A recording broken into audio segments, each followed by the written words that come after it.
Take a good look at your own behavior.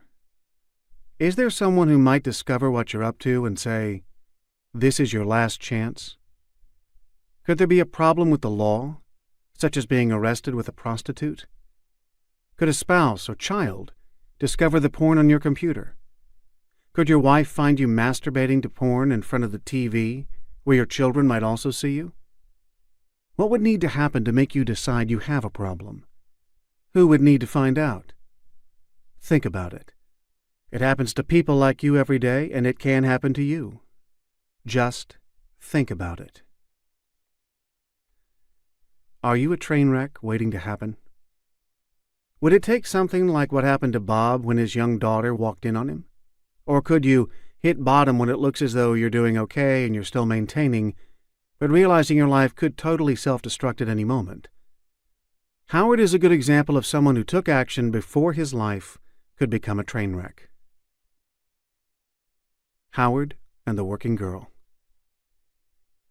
Driving his brand-new shiny black Lexus sedan, Howard turned off Highway 580 and guided his car a few blocks to San Pablo Avenue in Oakland, California.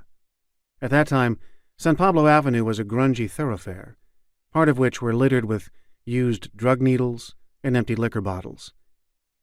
It has since been cleaned up, although many areas are still run down.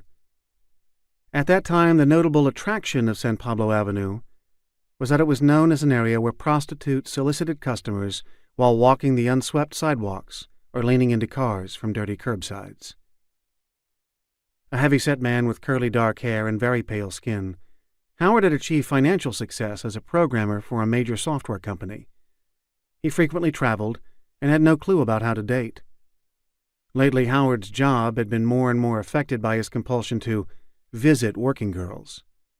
As a result, his job performance was suffering, and his social life, which had never been great, was basically going down the tubes. But this time, as Howard slowed the Lexus to get a good look at the girls on the street, there was a difference. Howard knew he was in trouble, and he didn't want to lose the life he had worked so hard to build. He had called me and had started sex addiction counseling.